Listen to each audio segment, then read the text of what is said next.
Hello, and welcome to this lecture entitled Early European Settlement. This is a complicated era of close to 300 years, and while I think your textbook does a credible job, I want to offer my own gloss and overview. We'll discuss the activities of three European colonial powers who vied with each other and with the local Native Americans to establish suzerainty over the land of the New World.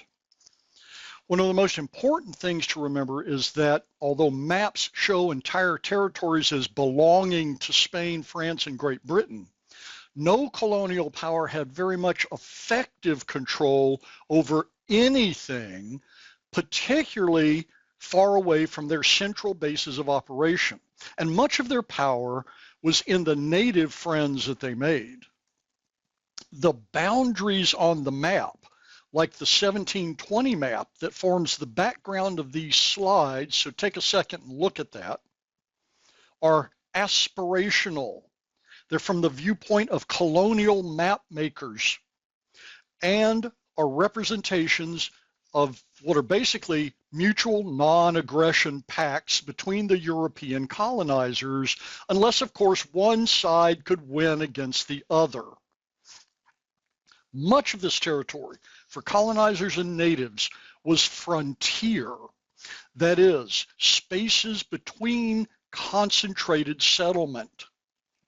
We'll look at Spanish exploration and colonization on the Gulf Coast 1519 to 1561, French colonization and militarization 1682 to 1763, and English, after 1704, Great Britain, domination from the 1680s until 1783. The Spanish explored and tried to establish colonies from 1519 until 1561. They explored inland, but tended to hover around the towns they established along the sea coasts rather than move inland. The first Spanish explorer along the Gulf Coast that we'll talk about was conquistador and mapmaker Alonso de Peña. Only 3 decades after Columbus, quote unquote, discovered America, and at the same time as Cortez invaded Mexico and Pizarro captured the Incans, Peña explored the Gulf Coast. He sailed into what he called the Espiritu Santo River, which was likely the Mississippi, and he sailed 20 miles inland, noting at least 40 villages dotting both sides.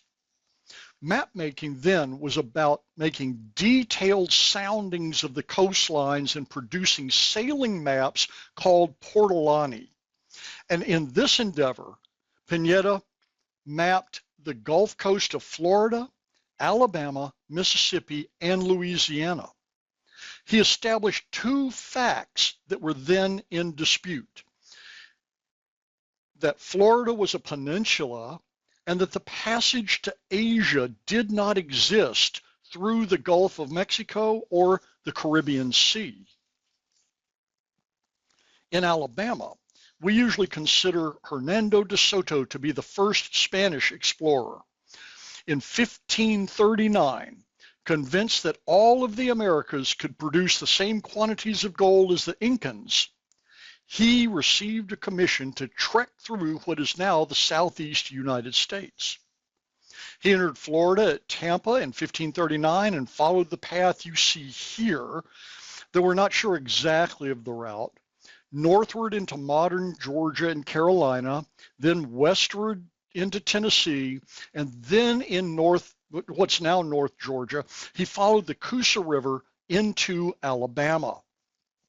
He made a big and ugly impression on the Native Americans, as with every town that he entered, he demanded portagers, bearers, food, and women. One significant chief, Tuscaloosa, met De Soto and convinced him that all of those things awaited him in the town of Mobila. We have never been able to figure out the site of the town of Mobila. What De Soto and his men found there, however, was a trap and a fight. Better armed than the Native Americans, they fought off native warriors, killing maybe 2,000. They lost 22 men, all of their horses, and all of their supplies.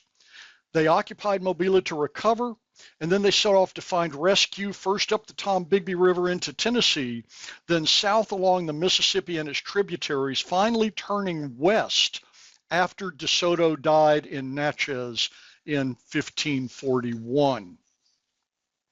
A generation later, another Spaniard, Tristan de Luna, tried to establish a colony along the Gulf Coast.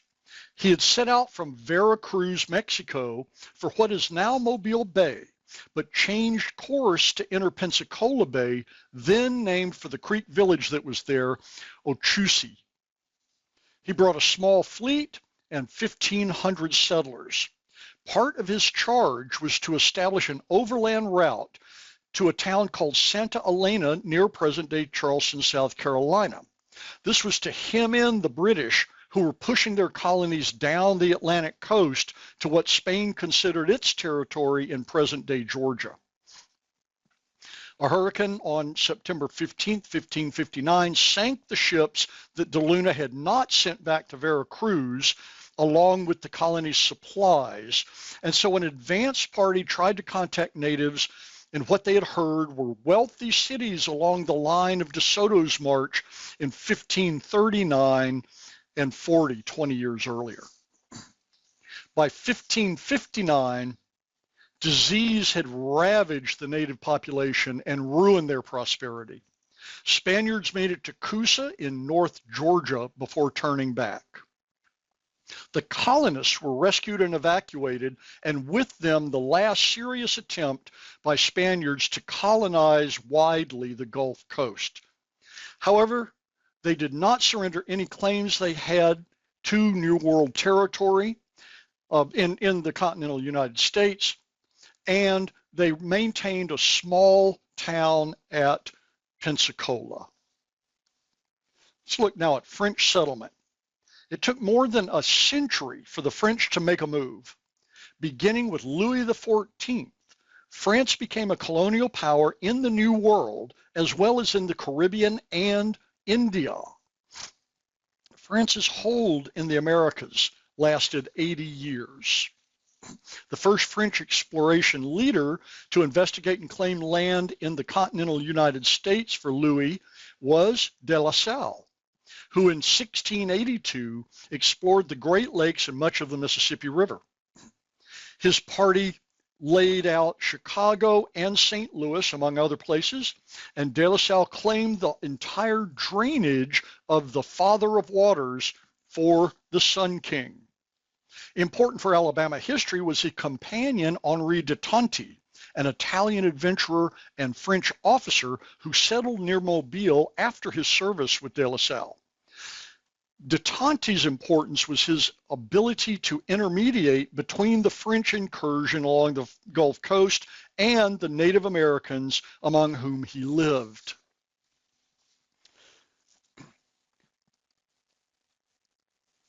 A little bit later, the Lemoyne brothers, the most important of them were Seigneurs d'Iberville and de Bainville, though there were other brothers associated with them, were the next important French explorers in Alabama and Gulf Coast history. Iberville received a commission in 1697 to find the mouth of the Mississippi River from the Gulf and to establish military colonies to contain the small Spanish population at Pensacola and thwart threats to New France from English incursions. In 1699, Iberville established Fort Biloxi, which he made his capital, and sent his brother Bainville east. In 1702, Bainville sited Fort Louis de Louisiane, 20 miles up the Mobile River near Henri de Tonti's residence, where he convinced a band of Choctaws to locate nearby.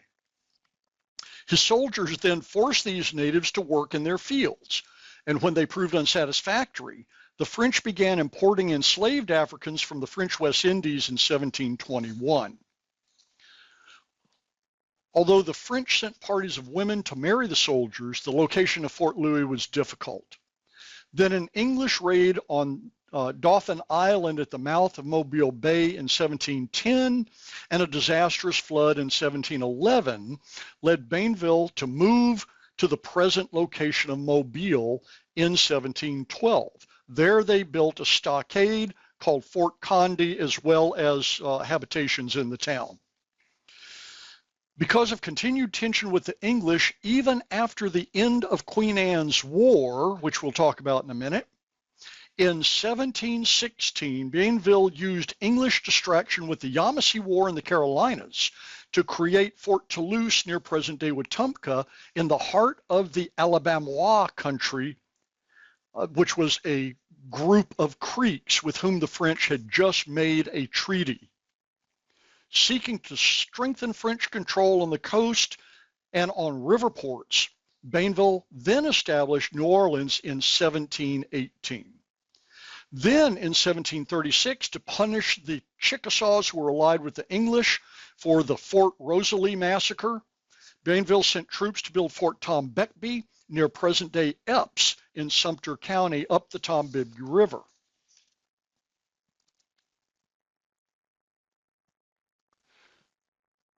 The European colonial powers in what became the United States Southeast were first Spain, which held Pensacola and made claims from the Savannah River in the east to the Alabama River in the west. France, which claimed Canada and the Mississippi River drainage, but in the southeast, they controlled the territory from Mobile to New Orleans. And Great Britain, which held the Atlantic seaboard from the Carolinas northward to New Brunswick. All of these powers had designs on the territory claimed by the others. The Native American tribes and nations of the U.S. Southeast had their own claims that on the colonial frontier were even more powerful than those of the colonizers. The Native Americans made alliances with colonial powers or, like the Creeks, tried to play all sides against each other to their own advantage. Eventually, the Creeks sided with the British and became the most powerful of the Southeast nations because of the deerskin trade. Four events in 18th century European international affairs had repercussions in the New World colonies, and we have them listed here. The first was the War of Spanish Succession, called Queen Anne's War in Britain and its colonies, beginning in 1701, lasting to 1714. Here's a long story short.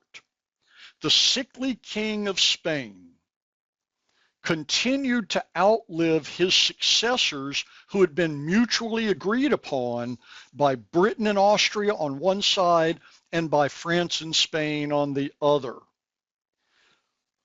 Then he died between agreed upon successors. The alliance went to war, or these two alliances went to war in Europe and in their colonies around the world. In Alabama, this led to the French establishing Mobile at Fort Louis on the Mobile River, which we just talked about, then moving it rather than abandoning it in 1712. After a period of peace in which the colonial powers vied for influence and market share of the deerskin trade, the War of Austrian Succession erupted in 1740 over the right of Maria Theresa to succeed her father. Again, not everyone agreed that she should. This war was ended in 1748 by the Peace of Aix-la-Chapelle, and that resurrected the status quo antebellum, so every power returned any territory that it had won in Europe or in the colonies in the New World and India. Maria Theresa took the Austrian throne. Then in 1756, she effected the so-called diplomatic revolution of 1756 that saw Austria switch sides and ally with France rather than with England. This alliance between Austria and France was sealed by the marriage of Marie Antoinette to the future king Louis XVI. Another power, the rising power called Prussia, left France to ally with England. And that partnership, the English-Prussian partnership, was responsible for Napoleon losing the Battle of Waterloo in 1815. Okay, so let's back up to 1756, 2 years before the diplomatic revolution. In 1754, British colonial militias skirmished with French forts in the Great Lakes region, and of course they had Native American allies. This was similar to the ongoing fights between Native allies of France and England in Alabama. For example, Bienville's support for one side of the Choctaw Civil War against the other side, which was British allied, and that Civil War was from 1746 to 1750. The 7 Years' War began in 1756, immediately after the diplomatic revolution, and we call that the French and Indian War. It ended in 1763 with the Peace of Paris. We'll talk about that in a minute. The Peace of Paris, 1763, established British dominion over New France and strengthened its position against Spanish Florida. Let's focus on the British dominion of the American Southeast, southeastern United States, what is now southeastern United States, from their first incursions in the 1680s until the end of the American Revolution with the Second Treaty of Paris, 1783. By the 1680s, as the French were staking claims to the Mississippi River drainage by exploring from the north, English deerskin traders were pushing overland westward from Charleston, South Carolina. Their form of transport was pack animals, usually purpose-bred small horses carrying 3 60-pound bundles. But early on, there were not enough of these animals, so the English demanded porters from their trading partners, the Creeks, the Chickasaws, and some Choctaws. This encouraged raids on other groups to capture slaves. The French had structured their upland deerskin trade by placing forts and military units along rivers that doubled as trade centers near concentrations of native villages. But the English commissioned private traders. This ended up with a system in which individual factors, as they were called, set up their own trading posts called factories and frequently allied with their native hosts through intermarriage. Now, let me make an aside right here to say that we can see this very well with one Scottish and British company that was actually chartered by Spain in 1785 and headquartered in Pensacola. This is the company called Panton Leslie and Company. They established trading posts in Pensacola, of course, also in Mobile, also at the confluence of the Yazoo and Mississippi rivers in the Mississippi Delta, and up near Memphis, all by 1796, and they established a bunch of smaller posts in places in between. Competing with these smaller posts and trading back to Charleston on the Atlantic coast, Scottish traders living among the Native Americans, particularly the Creeks, who by the mid-1700s were shipping thousands of deerskins out, made up the vast majority of English factors.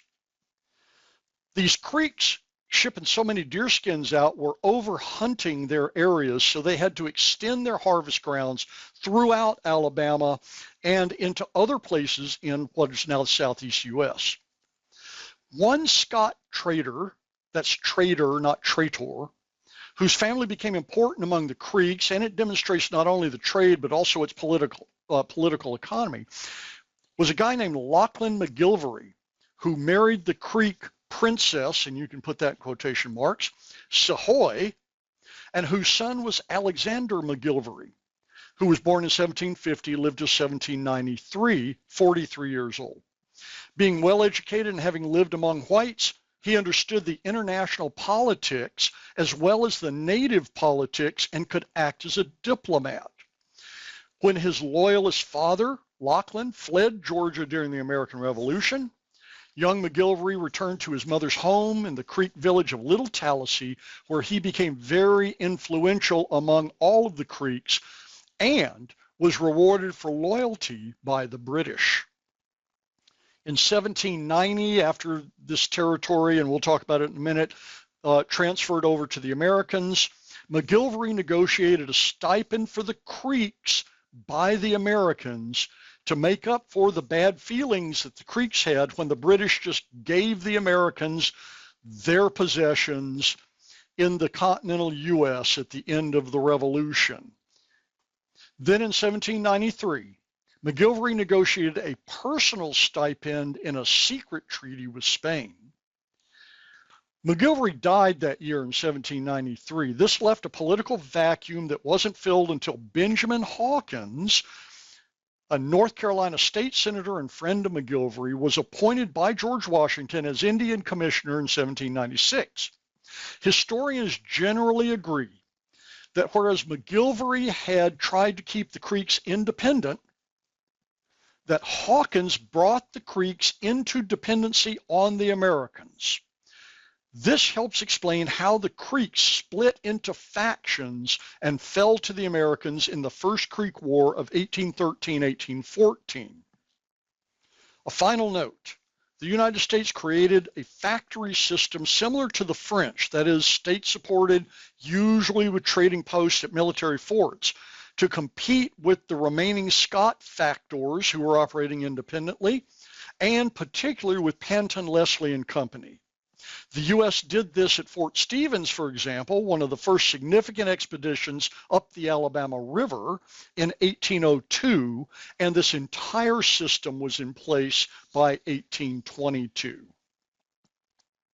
Okay, that last slide and discussion foreshadowed some of what I'll address here, but I want to make sure all the pieces are available, even if they're not in a straight row. The British had little formal recognized turf that is recognized by other Europeans in the southeast of what's now the United States until they won the 7 Years' War, also called the French and Indian War, in North America. The treaty that ended that war, the Treaty of Paris, 1763, in that treaty, the French ceded Canada and all of their possessions east of the Mississippi to Great Britain, and ceded all of Louisiana west of the Mississippi to Spain. You can see that on this map in the background. As an ally of France, Spain ceded both East and West Florida to Great Britain. We'll see another map in a minute too. Great Britain promised not to fight Spain for possession of New Orleans. In Alabama, a couple of changes occurred. The British occupied Mobile and Pensacola, of course, which became the capital of British West Florida. They required the French to surrender both Fort Tom Beckby and Fort Toulouse. The British garrisoned Fort Tom Beckby, but did not garrison Fort Toulouse because Toulouse was in such disrepair, and because at that time the Creek allies, called the Alabamois, were still allied with the French, and because the Creeks in general were angry that they had not been consulted about the land changes. They'd be angry again in 1783 under Alexander McGillivray. We'll see this in a couple of slides later, but the British after 1763 tried to cool off frontier problems by prohibiting unauthorized occupation west of the Appalachians and north of the old Spanish Florida boundary. A final note about imperial and colonial land changes. The Spanish allied with the Americans in the American Revolution. When the British turned over their colonial possessions south of Canada in the Treaty of Paris 1783 that ended the American Revolution, they returned Florida back over to Spain, which they might as well have because Spain had conquered British Pensacola in 1781. Here are some of the high points of British administration in that 20 years between 1763, when they acquired all of this land in the southeast of the U.S., and 1783, when they lost all of this land in what was now the eastern U.S. And a couple of things to know about American administration and boundary settlement, again, without discussing anything with the Native Americans in the 1790s. We just talked about the proclamation lines of 1763. The line of demarcation for Florida set at 32 degrees 28 minutes north latitude, which is kind of a straight line west out of Savannah, Georgia, through Columbus, Georgia, and onto the Mississippi River, set up a boundary dispute after Florida reverted to Spain at the end of the American Revolution. To reiterate, Pensacola during this 20-year period of 1763 to 1783 of British administration became the capital of British West Florida. And from there and Mobile, the British wooed the Creeks with gifts and big meetings called congresses, as well as with ongoing trade. Although Major Robert Farmer had accepted the handover of both Pensacola and Mobile for the British, and for better part of a year he served as governor, he did not last as governor for very long, a little less than a year, and he was followed by a bunch of other short-lived governors until 1770, when Peter Chester accepted the office. Chester was good enough to not be recalled, and he administered the British territories well until the Spanish occupied Pensacola in 1781 as part of that fighting around the American Revolution. At the end of the American Revolution, the new United States received the British possessions to the Mississippi River, from the Atlantic coast to the Mississippi River, and Spain kept Florida. Then, in 1795, to resolve the U.S.-Spanish disputes over Spain closing access to the Mississippi River, George Washington sent Thomas Pinckney to negotiate what became the Treaty of San Lorenzo, usually called Pinckney's Treaty of 1795, that settled the boundary between Spanish Florida and the United States at 31 degrees north latitude from the Mississippi to the Chattahoochee Rivers, that is the Alabama-Georgia border. No one actually knew where the 31st degree was, so the Surveyor General of the United States, Andrew Ellicott, surveyed that line by triangulation from 1797 to 1799. Now, Ellicott had surveyed the western boundary of Pennsylvania, and you might remember the survey of the southern boundary of Pennsylvania, which was done by a couple of guys named Mason and Dixon. And Ellicott had surveyed Washington, D.C. Ellicott's survey of what came to be called the Ellicott line meant that he laid a marker stone or built a marker mound with a post every mile from the Mississippi River to the Chattahoochee River. A 1995 resurvey found some of those mounds still existing. And it found that Ellicott's line was within 50 yards of our modern surveys. The Ellicott stone remains in Mobile as a permanent marker and now memorial to his work. The Native Americans were not consulted about this, and your text tells that story well and quickly. Okay, here's that map that I promised you on which we see the European land divisions after 1763. This means European land divisions of the continental Americas. Remember, this took no account of territory claimed by Native Americans who were not yet dependent on European or American policies and succor.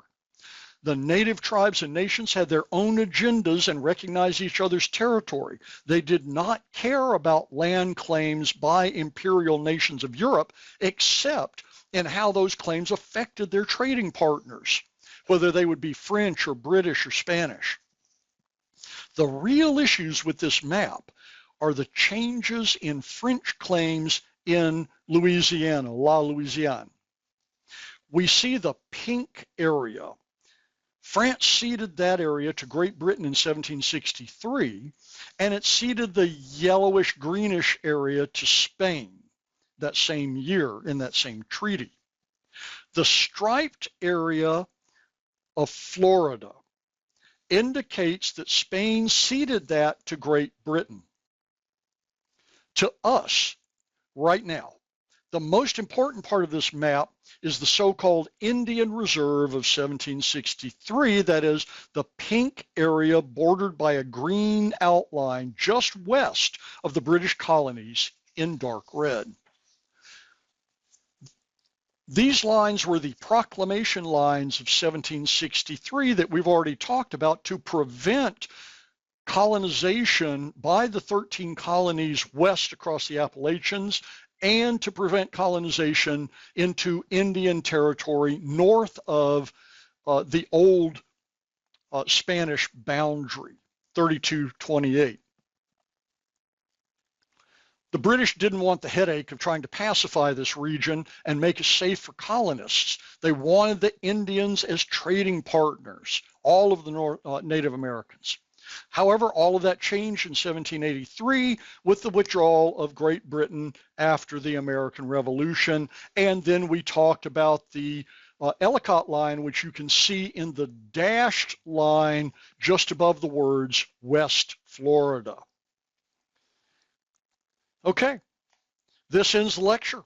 As always, thank you for your attention.